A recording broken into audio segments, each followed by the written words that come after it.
What is every organization's, every team's most valuable asset are the relationships between your people. And if, as a leader, you can listen more and talk less, get off your own agenda, get off your own timeline, get off your own narrative, and truly, genuinely convince your people that you care for them and love them, and slow down and move from an efficiency, highly productive, get it done mindset, which is tough in this ever demanding world, and move to an effectiveness mindset, you will transform your culture and your people will stay and bring their best. Welcome to the HR L&D Podcast with your host, Nick Day. Tune in to discover what it takes to truly develop within human resources as we delve deep into growth, engagement, and leadership strategies that will help you unlock the hidden potential within your business. By listening to this podcast, we hope to empower you and your workforce towards achieving significant HR organizational success. I'm really excited today to be joined on the HR L&D podcast sofa by Scott Jeffrey Miller. Scott serves as FranklinCovey's Executive Vice President of Thought Leadership. He is the host of On Leadership with Scott Miller, a weekly leadership webcast, podcast, and newsletter that features interviews with renowned business titans, authors, and experts. And Scott is also the author of a weekly leadership column for Inc.com, and he's a regular contributor to Arianna Huffington's Thrive Global and the American City Business Journal. Now, Scott is also the best-selling author of FranklinCovey's Management Mess to Leadership Success. Now, this includes 30 challenges to becoming the leader that you would want to follow. And that's really the focus of this podcast. I get an opportunity to really delve deeper into the book with Scott today. I ask him about what those 30 challenges involve, what his views are on leadership, and also, of course, what he believes makes the best leader. But most importantly as well, understanding that with management mess, not all of us start out as great leaders. All of us have areas that we can develop our own learning. I'm hoping to really bring those aspects to Scott's teachings to life during the course of this podcast.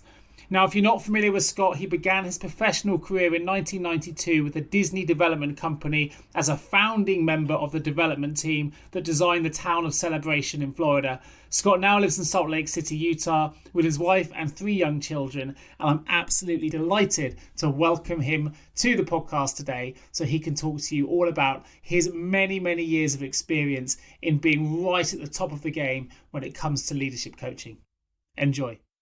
Welcome, Scott Miller, to the HR L&D podcast. Understanding where we are to know where we are going. Obviously, you started your career at the Disney Development Company in 92, but I'll be really keen to know, and I'm sure they would be too, to discover more about the choices you made that I guess have ultimately led you to becoming both a best-selling author, obviously on the subject of thought leadership, which we're going to find out a lot more about today, but also that led you to becoming Executive Vice President of the world-leading consultancy and training firm FranklinCovey. Well, thanks. I think my choices, at least professionally, have been quite deliberate. My personal life, they might have been more haphazard.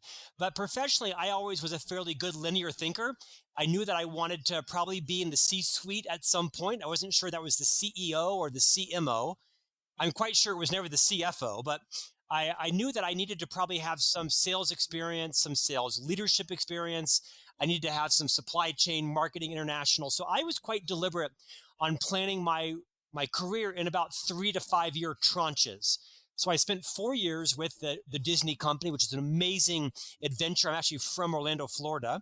And then when I left Disney, I was recruited by what is now the FranklinCovey company, move out to Utah, which was a massive cultural shift, right? For a single Catholic boy living in Orlando, moving out to Utah, which is, as many of your listeners know, was, a very heavily dominated Mormon state.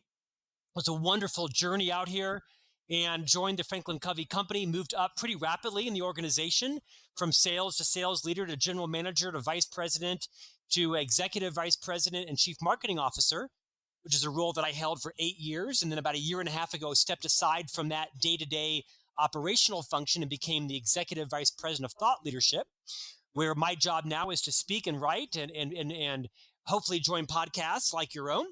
And about a year and a half ago, I decided that of all the great leadership books that have been written, including those published by FranklinCovey, I thought there was something missing, which was a very practical, relatable book where a leader like myself, who had had a fairly illustrious career, could be quite vulnerable, confident enough to actually share a lot of my own messes. So I wrote this book called Management Mess to Leadership Success, 30 Challenges to Become the Leader You Would Follow. And I carefully curated with some colleagues 30 challenges that every leader faces, both professionally and personally. And I tended then to write a horror story about how I had, usually violently violated that principle and had struggled with that challenge because I'm not sure I was ever naturally meant to lead people. But I'm not sure most people are meant to be leaders of people. So I share in this book a lot of challenges, and I think it was very, very helpful, not just for me to get them out as therapy, but also for people who, like me, tend to have a 2 steps forward, 1 step back kind of career and don't really know if they should also be leaders of people. And it's done extremely well. Debuted at #1 on the Amazon list for 6 weeks in a row, and it's now sold close to 30,000 copies. So I've been quite delighted at the reception it's gotten from people like me that find themselves in a lot of leadership management messes. Fantastic. Well, what a great story. Congratulations on the sales on Amazon as well. I mean, it's one of the main reasons I was delighted that you accepted my invite, Scott, because not only have I got you on the podcast now, but I'm also a huge fan of your views on leadership. I personally already own the book, Everyone Deserves a Great Manager, which is a book that details the 7 habits that you attribute to highly effective people. So obviously this is your next book, if you like. That was co-written, the first one. So as an experienced leadership professional, as you clearly are, I would love to know what it was that really motivated you or inspired you to write Management Mess. I think it was because so many leadership books are aspirational, written by academics or, CEOs that are, very smart and accomplished, but they're very disconnected from the way most people live and work and operate. So I really wanted to take these 30 challenges that everybody faces and break them down into kind of real life stories. I have found, Nick, that the more vulnerable I am, the more confident I am in my skills, but the more vulnerable I am in my own challenges, the more my message resonates. So I took quite a lot of pride in sharing a lot of my horror stories. Nothing illegal, immoral, or unethical. Sometimes close, quite frankly.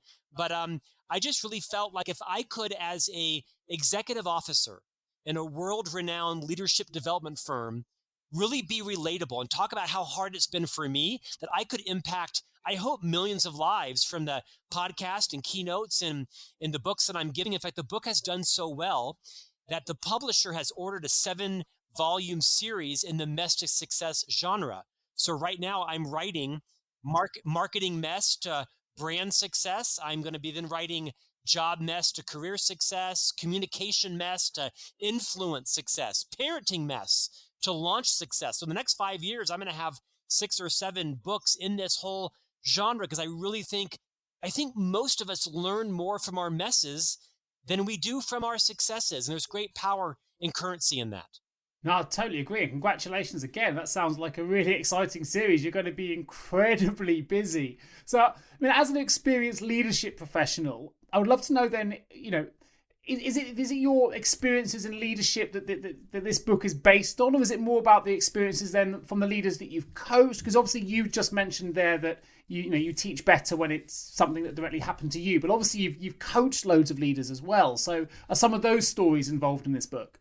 Yeah, the book has these 30 chapters, and Nick, I wrote the book to be very short, right? This is not War and Peace or Good to Great. It's a very practical, relatable, short leadership book. Each chapter is about maybe 3, maximum 4 pages long, and each one generally has a horror story that comes from my own experience, or perhaps I've disguised the person where I saw somebody else have a major management mess. So it's probably about 60% my own messes, about 20% my own successes, and about 20% other people's messes or successes. Either way, the stories are meant to really bring these challenges or principles to light in a very tangible way. Say this, don't say that.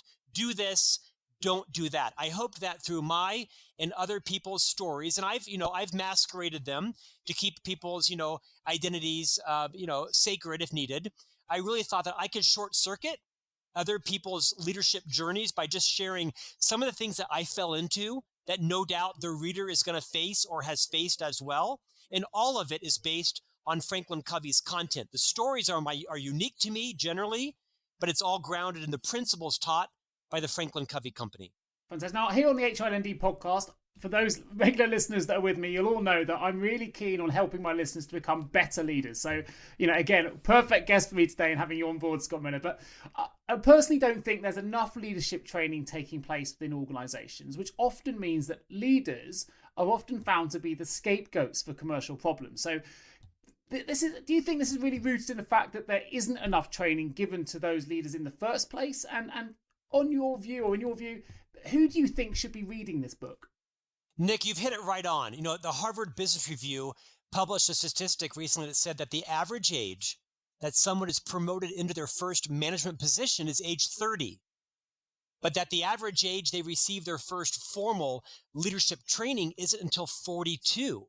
So there is a 12-year gap where, well-intended, but quite frankly, probably wrecks of leaders are doing great damage inside organizations, kind of wandering aimlessly like, well, what do I do? Kind of making it up going along. And I think their story is very similar to mine. So let's take my story. I was a very successful sales producer inside of FranklinCovey. Naturally, like many sales producers or individual producers, I was approached about becoming a sales leader because most of our leadership positions are filled by highly competent individual producers, right? The most creative digital designer or the top producing salesperson, when rarely are the talents, the competencies, the characteristics that make you a great digital designer, do they make you the great leader of the digital team? In fact, they're often inversely correlated, right? Rarely are the skills that make you the great salesperson make you a great sales leader. They're often the opposite. So I think, like me, I was promoted under the false perception that I was supposed to then turn everybody else into me. Because I was the top salesperson, they want everyone to be like me. Well, that's insane. They wanted everyone else to get the same results that I was getting. But as their leader, my job was to actually, build capacity and deliver results with and through other people, not save the day, not try to turn them into clones of me. I went on a tirade, trying to turn people into my clone. So I think that one of the key learnings that I've learned, Nick, is when someone is being recruited to become a leader, sit them down and say, Scott, man, you're a great salesperson. You've hit 16 quarters for quarters on your quota and your sales goal. Let's inventory all the things that you do well in your sales role. All 8 things, all 12 things, all 15 things. Now, Scott, of these 15 strengths you have, 6 of these are not going to help you become a sales leader. You've got to check your ego. You've got to step out of the limelight. You've got to be a better coach versus a better teller. You've got to be comfortable with other people earning more money than you, whatever they are.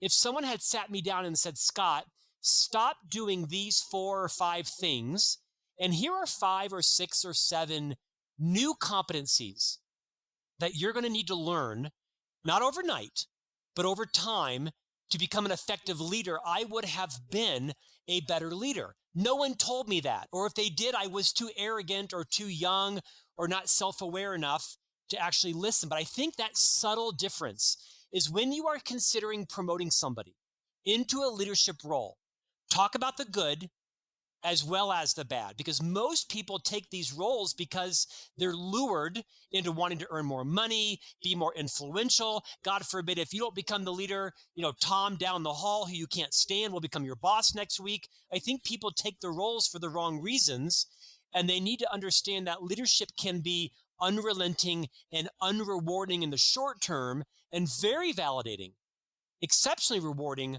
sometimes in the long term, but it doesn't happen overnight, and it usually requires a whole new set of skills. It gave me a bit of an analogy. We've got, I mean, obviously in the UK, we're mad on our soccer, as you'd call it, or football over here. And there's a lot of professional footballers that go into management and really make a pig's ear of it. That they don't, just because they've been good at football, it doesn't make them good managers. And I think that's I guess, a more public example of what you're saying. But you're absolutely right. Just because you're a good digital designer doesn't mean you're going to be a good digital design manager. And we see this all the time in business. And I think what you've said there makes absolute sense to me. And obviously that resonates with what you've got in the book, because I know that the book requires a lot of active participation from the reader. So obviously you've got the subtitle there, which is through sort of 30 different challenges, which is obviously one of the things that really helps set it apart from some of the other leadership books that I've seen.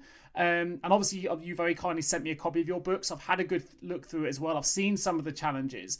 And I think that because you've embedded those challenges and the principles within the book itself, it really helps the readers learning as they go through it. So what was the intention, and what do you think sets Management Mess to Leadership Success apart from other leadership management books? And is it these challenges that really makes the difference? I think it's two things, right? Obviously, it's the power of FranklinCovey's content. I curated these 30 challenges that are drawn from some of our best-selling solutions, right? The 7 Habits of Highly Effective People, the 4 Disciplines of Execution, the 4 Essential Roles of Leadership. We're big on numbers at FranklinCovey. So I was privileged enough to have access to our company's intellectual property. And then what I think made it different was my unique voice. Was really being just completely vulnerable, opening the proverbial kimono and saying, these are things that I did that were kind of horrifying. And I wasn't trying to license bad behavior. I wasn't trying to validate people's messes by having them, wallow in them. I just said, you know what? If you want to become a great leader, you're going to be faced with all kinds of challenges. You're going to make mistakes. So I'm going to tell you all of mine, not gratuitously, but vulnerably, authentically, with plain language, sometimes in hilarious, mortifying stories. Some are very simple, just, here's what I thought, here's what I said, I regret it, learn from this. I think it's very practical. It's funny. It's kind of laugh out loud funny. But I also wrote it in a way that's not this, 300-page leadership tome. I mean, Nick, as you know, in the publishing industry, your publisher usually tells you, I want 60,000 words from you. That's kind of the average length, 280 pages, something like that, which is why the last half of most business books suck. And no one ever reads them because the author usually has about 40,000 words in them. So I just wrote a book and stopped when I was done. And I didn't fill it with a bunch of fluff on the last half. And I think the reason it's done so well is because I was privileged enough to draw upon the FranklinCovey content. I had 30 years of tons of mistakes and the willingness to share them. And I wrote them in a way that is easy to read, short, practical, and doesn't drone on for 50 pages. The chapters are short. And I'll tell you, I'm not going to win a Pulitzer for this book, but nor did I set out to do that. I wanted the book to be read by leaders or people considering to be leaders of people and have them really benefit from it. And I think it struck a chord. Any example stories you can, short example stories you could share with us today? Oh gosh, yes. I mean, a ton. I mean, one of the things that I really struggle with is that a leadership competency that is underrated and under-implemented is listening. The third challenge is listen first. And this is counterintuitive to most people. And I talk a lot in the book around how if you're like me, I have become a fairly adept speaker, right? I have a big vocabulary. I'm trained to speak on stage and body language and hand gestures and eye contact and repeat the message, repeat the goals, repeat it. And what gets lost in that is when you are talking all the time, you can't be empathetic. You can't be naturally curious. You can't connect with your team members. You don't understand what their struggles are. And as a competent communicator, I've been taught to be a very effective questioner. Metaphorically, Nick, peel the onion, get to the root cause. And there's a place for that in business, right? Asking effective questions has a place in business. But when it comes to relationships with people, when we're asking questions, we're usually on our own timeline, our own narrative, our own agenda. And that to listen is selfless. To be talking is generally quite selfish. So I share some stories around how to not interrupt, how to step off your own agenda, how to genuinely reinvest in people by listening more and connecting with people, because people don't quit leaders who they think love them. And I use that term very genuinely. If someone believes that their leader is invested in their welfare, that has their best interests at heart, that is willing to move outside of their comfort zone and to give them courageous feedback on their blind spots, and to courageously, diplomatically, with consideration, talk about what their challenges are, people don't quit that kind of leader, right? People quit their jobs. Sorry, people don't quit their jobs. They quit leaders who are tyrannical, who are efficient and not effective. I think the most powerful thing I've ever heard from Dr. Covey is, with people, slow is fast and fast is slow. And I share some stories around how I have what Dr. Covey calls a very efficient mindset. And that's good for some email and texting and some processes and even some meetings. But in a culture where the relationships between your people are your most valuable asset, you've got to slow down and move off of an efficiency mindset into an effectiveness mindset, and to slow down with people, because an organization's most valuable asset is not your processes, your board of directors, your patents. All that can be copied and stolen. It's also not your people. What is every organization's, every team's most valuable asset are the relationships between your people. And if, as a leader, you can listen more and talk less, get off your own agenda, get off your own timeline, get off your own narrative, and truly, genuinely convince your people that you care for them and love them, and slow down and move from an efficiency, highly productive, get it done mindset, which is tough in this ever demanding world, and move to an effectiveness mindset, you will transform your culture and your people will stay and bring their best. Fantastic. And now this is something that in practical terms is very close to my heart, Scott, because I'm a recruiter. So I see every single day candidates across the globe who typically want to change roles, as you say, because they're not happy with whoever it is that manages them. They don't like the way they're managed, or they don't like the way the culture is changing. Perhaps they have been denied a promotion or haven't been listened to. But, you know, we see it all the time. The statistics support it, that the biggest reason that people want to change job isn't usually because of money. It isn't usually because of anything but the leadership that's in front of them, or they feel like they've been poorly managed. So I think, you know, you've hit that right on the nail for me as a recruiter as well, because we see that every single day. So look, before we find out a little bit more about you, Scott, I have to ask, and I appreciate for someone with your experience, this is not a small question, but if you're able to surmise, what does leadership mean to you? I think leadership is a balance of confidence and vulnerability. There are thousands of books written about leadership. Dr. Covey defined it as leadership is communicating to people their worth and potential so clearly that they come to believe it in themselves. And that's his definition. I think it is profound. I think, as I've been asked this question, I think, there's a misnomer about humble leaders and humility. And I used to think, Nick, that humble leaders were quiet, shy, weak, retiring leaders. I liked loud, charismatic, forceful, inspiring leaders. And I've learned that humility is actually born out of confidence. Confident people can be humble people. It is arrogant people that are incapable of being humble. So what I have learned on my own journey is that, and I quote my dear friend Liz Wiseman, who wrote the book Multipliers. I think it is a profound and prophetic leadership book, Multipliers. And Liz talked about in her book that as a leader, your job is not to be the genius, but rather the genius maker of others. Don't be the smartest person in the room. It's tempting, right? Because, you're trying to manage your own career.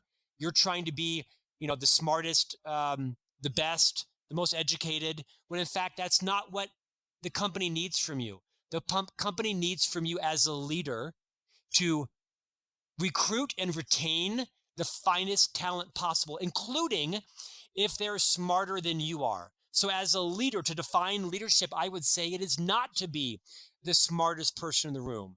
It is to be the kind of the chef of culture. Your job is to create a culture through your own behaviors, an atmosphere where people not only want to work, but they want to stay, where they say no to the recruiter across the road for the free soda machine or the 1% more in commission or the £2 more or $2 more an hour. People don't quit cultures. They quit bad bosses and bad jobs. They also quit bad cultures, but people will stay in a culture where they trust their leader, where they can be themselves, where they can make mistakes, admit to them freely, where they have some license to take appropriate risks. And, to quote Dr. Covey, common knowledge isn't common practice.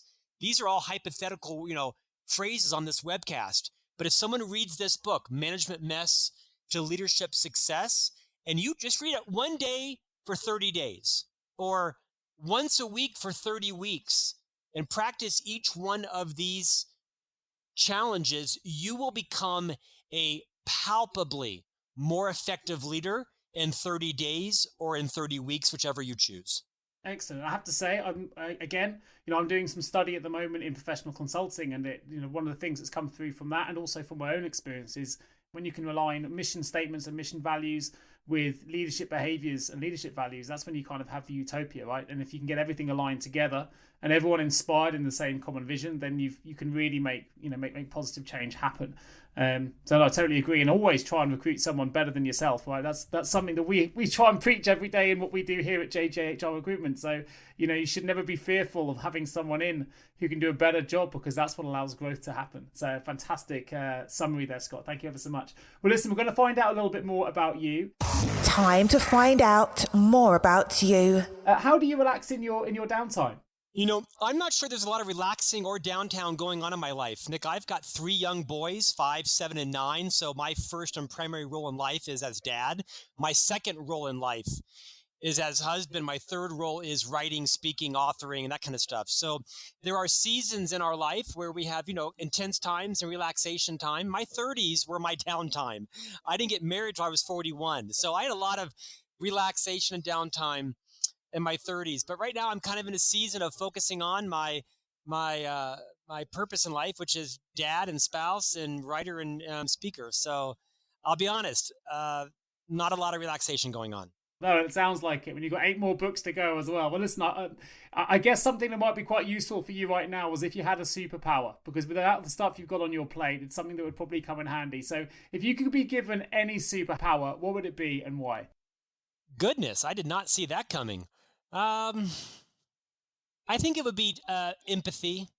I think I'm not a naturally empathetic person. I'm not a robot. I'm not cold. I'm not a left brainer only. But I do think the more you can relate and see the world through other people's eyes and lives, the less conflict there is, the more humanity, the vitriol in American politics, none of it's rooted in empathy. What's going on in the EU, just around the world, right? So I think if my superpower could be unmitigated empathy, I think I would be more influential and a better friend, family member, and leader to people. Love that. Perfect. So last question before we dive back into the book and some of your leadership principles is, who are the 2 people who have been most influential to you in your career? Yeah, first is Chuck Farnsworth. He's the vice president at FranklinCovey who recruited me from the Disney company. He brought me in and absolutely had a vision for my career. He saw my strengths, he saw my weaknesses, and he really gave me permission to focus more on my strengths and kind of run with my passions. He also taught me this concept of creating a pre-forgiveness environment where, Scott, you're going to make mistakes, you're going to have issues, you're pre-forgiven, do not live in paranoia or fear. So he taught me a tremendous amount. The second would be the co-founder of our company, Hiram Smith.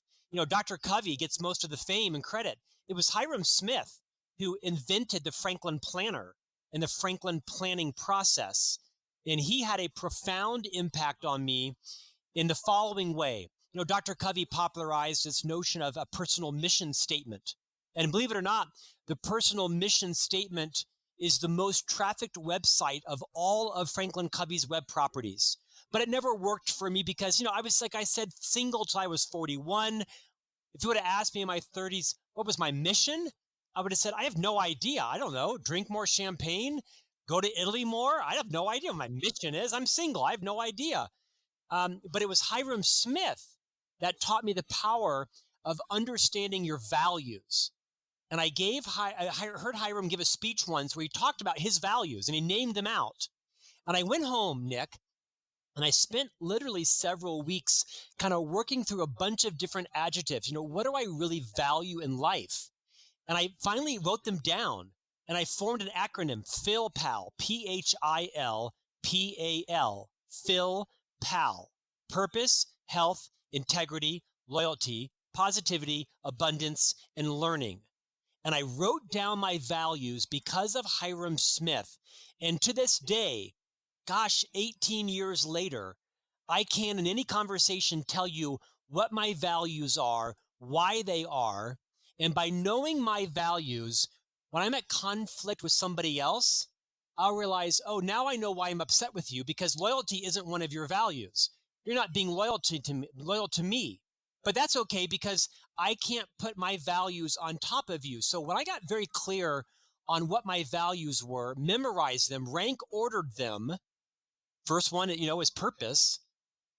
It really gave me a better sense of kind of understanding who I am and why I'm here and living congruent. So I really attribute that to Hiram Smith, the co-founder of the FranklinCovey Company.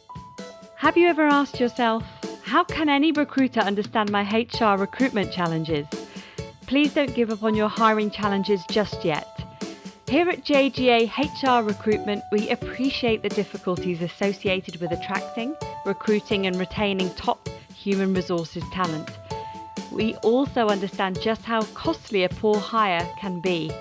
JGA HR Recruitment would like to partner with you to help you overcome your hiring challenges. Contact us today on 01727 800 377 or visit jgarecruitment.com to find out more. Shaping the future of human resources together. Final questions. I really enjoyed the chapter on celebrating wins, so I wondered if you could retell the story, but also let the listeners know why you feel celebrating individual and team accomplishments is just so important. I think there's this natural tendency, and maybe it's in the Western Hemisphere, Nick, but I'll bet you there's some of it in Europe and the UK as well, and certainly in Asia, which is that in organizations, we tend to take ourselves very seriously. We don't laugh enough. We sure as heck don't have fun. We're there to do a job, kind of get in, get out. I think that is bunk. I think that talented, hardworking, educated people can still have fun and laugh. I don't think we celebrate enough. I think too often we're on to the next task. As leaders in this insanely busy world, we're just on to the next project. It is so important to set goals that are achievable. They can be stretch goals, but they can't be such a stretch that if you were to achieve them, if you were to win, you in fact fail because it was set too low. I think that methodology permeates too many CEOs, that we've got to set goals that are so astronomically difficult to get to, because if you were to accomplish them, if you win, in fact, you lose. And I think that pervades the C-suite too frequently. I think stretch goals are important, but people have to feel a sense that they're winning. And when they win, we need to celebrate with as much fanfare and time and attention and budget and energy as what it took to accomplish the goal. No one wants to work for a culture where they always feel like they're losing, or if they won, nobody notices. So I share a couple of stories in the book, mainly about, I think the story you're mentioning is about the confetti shooting. On several, by the way, I have never met a confetti cannon I don't love. I like to shoot confetti, but I like to shoot it with a reason. So whenever I shoot confetti, I make sure, and you can count confetti because they know the pieces by the pound or by the ounce or liter, however it's measured. And that is, when I'm shooting confetti, I correlate it to some goal. If there are 28 million prospects in the company's database now, I will shoot out 28 million pieces of confetti. If the 36,000th person has downloaded the webcast, I'll shoot out 36,000 pieces of confetti, which, by the way, isn't very much. So I like to shoot confetti out in correlation with some measurable accomplishment or goal, and let people just illustrate it. I shot out, tens of millions of pieces of confetti in correlation with what I just said was number of prospects in a database. So people actually could see, it's one thing to say this many people at Mecca, or this many people sitting in the Colosseum, or this is the same number of people that live in Germany. It's one thing to see a number on a PowerPoint slide. It's another to look at 37 million little pieces of confetti all fluttering around a room, and then taking a few and putting it into your wallet or your coin purse or in your desk. And every time you open that up, you see that confetti there and you remember what happened at that event. So, you know what? Not every celebration requires confetti. And I think you could probably celebrate on things that are nominal, right? Don't celebrate people coming to work on time, or don't celebrate, somebody just achieving a report. Make sure you calibrate it with the gravitas, but ask yourself, do you as a leader feel comfortable moving outside what might not be your comfort zone and hamming it up? Put on the funny hat, put on the funny costume, shoot some confetti, take everybody to lunch, celebrate what's important. And while you're at it, Nick, reward what you want to get done, because I think too often we celebrate the wrong thing in companies. We celebrate the person who drove through the night across 12 hours to race the materials to the client and saved the day, versus celebrating the person over in operations that for 30 days in a row has on-time deliveries, right? So be sure you're not always celebrating the urgency-addicted firefighter. Make sure you're celebrating the person or the process that you want reinforced in the company. Sometimes you can celebrate the wrong thing, because what gets acknowledged, what gets rewarded, gets repeated and done. No, that's a really good point. That's a really, really good point. I think that leads us nicely as well into the more of the principles of the nitty-gritty of the book, because I'll make obviously lots of highlights in the episode notes in relation to this chapter as well on celebrating wins, because it's a good one. But from the nitty-gritty side of the book, so our listeners can really get a feel for what management mess is all about. What are the principles? What are the practices? And the 30 leadership challenges in the book? What are they really based on? And more importantly, can they help readers become better leaders? And I think I know the answer to this, because you've kind of led yourself towards this route already. But, if I'm listening to this now and I'm thinking, okay, at the end of this podcast, I'm going to have an action, and that action is to go and purchase your book and undertake your 30 leadership challenges in 30 days or 30 weeks. What are the kind of principles and practices they're going to be faced with? So they're organized into 30 tranches, Nick. The first 8 or so are all congealed around leading yourself. The next 12 all kind of form around leading others. And the last 10 or so are about getting results. Now, that formula is more just a structure for the book. They don't hard, fast align to those. Generally, they do. Don't get hooked up on that. But, the first ones really align to demonstrating humility, listening first, taking time for relationships. They're all around really leading yourself. The next dozen or so are organized into leading others. These are about developing relationships, really being better communicators, seeking to really understand. These are about, just really working well with others, talking straight, leading difficult conversations, showing loyalty. I call it make it safe to tell the truth. You have to create an environment where people can actually accept and give you feedback, righting wrongs and coaching. And then the last, 10 or so are kind of more of an organizational bent, identifying the wildly important goals, ensuring that your systems align and support your mission, celebrating wins, making high value decisions, and not being kind of a ping pong kind of leader that gets distracted easily. So they're very practical. I absolutely am convinced that if someone reads the book, now you can read it in one setting, probably 3 hours from a flight to London to, Frankfurt or something. But I think the better way to read the book is probably like I said, a chapter a day. At the end of each chapter, I list 4 or 5 key takeaways. Some of them are activities, some of them are thoughts, some of them are meetings to kind of ponder about. But none of these are sort of aspirational. They're very relatable. They're also relatable to people who are informal leadership roles. Not everybody listening today is a leader of people. Or you might be in your home as a parent or a spouse, not in your organization. These principles and practices, as you say, are ubiquitously replicable in our personal lives as they are in our professional lives as formal leaders of people. Fantastic. Now, last question before we enter the vault, Scott, and that is, the book is called Management Mess to Leadership Success. So with that in mind, do you think that all leaders in some way are in some kind of management mess? Absolutely. Everybody's got a management mess. And if you don't know it, your people do, because everybody's talking about it. Your partners, your investors, your clients, the receptionist, the people who work for you, they're absolutely talking about your mess. So why not just own it? Own your mess, because as the leader, when you own your mess, when you open up and you're secure enough to be vulnerable, call your team around and say, you know what I've really realized? I'm so easily distracted. It comes from my creativity. It comes from, my own impulsiveness. I know it. I know it can be a challenge. Let's talk about some things that I could do to keep me more focused. And are there some things that each of you, as people who report to me, could make sure that you don't tempt me to get distracted.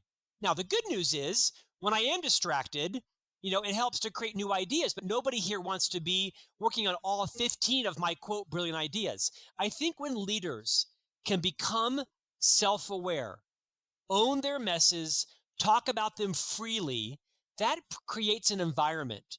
It gives permission for everyone else to own theirs. Because if you're the leader and you're willing to talk about what your own messes are, there's some natural proclivity for others to be more comfortable talking about theirs, and everybody's self-awareness will be raised. Now, Nick, you can take it too far, right? This is not meant to be that workplace is your confessional, because sometimes if you confess your messes, there are people who will, weaponize it against you and use it to try to bring you down. Those are sociopaths. Watch out for them. Expel them from the company as soon as possible. 9 out of 10 people will find great appreciation in your willingness to talk about your messes. And if they're not willing to talk about theirs, bring them up. Say, you know what? Let's have a mess of success meeting. I want everyone to share a mess that to date you've not acknowledged verbally, but that if you were, it would kind of clear the air on the team and provide other people a realization that they could, in fact, complement your mess with their success, and you might complement their mess with your success. That is a way to build a high-trust, transparent, vulnerable, fast culture. Fantastic! What a brilliant way! What a brilliant way to finish the podcast about the book. I think that was a fantastic response. That if you haven't, or you've got the opportunity and sat back, I would recommend rewinding this section by about a minute and listening to that all over again, because there are a lot of lessons to learn in that. And I think it's great to hear from someone like yourself, Scott, that that we can be vulnerable as managers, and that's okay. And actually confronting that can really build a lot more buy-in from your team. And a lot more empathy, which you mentioned earlier as well, which I think is definitely important in any management role. So that's Scott Miller. We're talking there about Management Mess to Leadership Success, 30 challenges to become the leader you would follow. And there will be a link in the episode notes for those of you interested in purchasing the book and taking it forward and following some of those principles. We're very quickly going to jump into the L&D vaults. Opening the L&D vault. Quick, short answers. In hindsight, what's one thing you now know that you wish you had known when you began your career? I would repeat the concept that with people, slow is fast and fast is slow. Almost everything in life is better off doing slow than fast. What's the one common myth you often hear in the workplace in relation to leadership, and can you debunk it? I think it's the idea that the senior leaders build or destroy the culture. And there's some truth to that, but anybody can be a transition figure in your culture. If your culture is to gossip and backbite, stop doing it. I don't care if you're the receptionist or the factory worker or the loading zone manager or the sales leader. Just refuse to participate. Decide that you're going to be a transition figure. And when you find someone else coming up to you and they're disparaging someone else, say to them, I'm sure that isn't your intention, but I'll bet you Tina would have her feelings hurt if she heard you talking that way about her. So my advice to you is to share those thoughts with her directly. And if I have the same experience, I will do the same. You can take the high road without shaming someone. But the myth is that the culture is only led by the leaders. There is some truth in that, but that isn't entirely true. Don't point the finger to other people and what they should be doing. Point it to yourself. And to quote Dr. Covey, be a model, not a critic. Be a light, not a judge. Love that. Last question. What is the one piece of advice you would give to someone recently appointed to a leadership role who has no prior experience of leadership? Yeah, you gotta build a culture around you of your own board of directors. Go out into the organization, go into different organizations, take people to lunch, listen to them and ask them, what were their mistakes? What are some of their key lessons? You cannot surround yourself with enough good advice. I think at some point you'll narrow down who are the confidants that really have the wisdom and the smarts. By the way, those are different. Not everyone that's smart is wise. But everybody who is wise is usually smart. So go find the wise people in the organization, because most, if not all, senior leaders would love to give back and teach you some of their lessons. So surround yourself with people of high character, high competence, people who are better cultured, wiser, older, more seasoned. Ask them questions, listen to them, and then integrate what they've learned often the hard way into your life, so you can do it the easier way. Brilliant way to close the HR L&D podcast today, Scott. Thank you ever so much for joining me today. For those listeners that are totally engaged, are keen to get a copy of your book, I will obviously put notes in the episode note, links in the episode notes to both your books, Management Mess and, of course, Everyone Deserves a Great Manager, which I can also recommend because I have it myself and it's a brilliant book. Are there any other links you'd like to mention here where listeners can connect with yourself, Scott? Useful links, keeping the HR L&D community connected. Thanks for asking. You can connect to me and follow me on LinkedIn. I'm on Instagram, pretty active on both of those sites. You also can follow me on Twitter or Facebook, but LinkedIn and Instagram are probably the two ways that are best accessible to connect with me. I write a weekly article in Inc. magazine. I write an interview, a podcast every week with a blog. All those are posted on my LinkedIn feed. Excellent. I'll make sure all of those links are available in the episode notes. And of course, if you want to find out more about Franklin Covey as well, you can go to FranklinCovey.com. Of course, if you are an HR L&D professional listening to this podcast and you have an HR, HRIS or L&D related vacancy and you would love some specialist HR recruitment support with it, do give me a call. Do contact me 01727 800 377 or nick@jgarecruitment.com. That's all we've got time for today. So thanks ever so much for listening. Thank you so much, Scott Miller, for joining me today. It's been a fantastic podcast with some amazing insight in how to become a better leader. I highly recommend his books and just wanted to say a huge thank you for joining me on the podcast. My pleasure. Thank you for the platform, Nick. Thank you so much for tuning into the HR L&D podcast with your host, Nick Day of JGA HR Recruitment. If you need help with a current HR or L&D vacancy, then please get in touch with Nick and his team. All contact details can be found in the episode notes. In the meantime, to make sure you never miss an episode, please subscribe to the show through any of your favorite podcast channels. Till next time.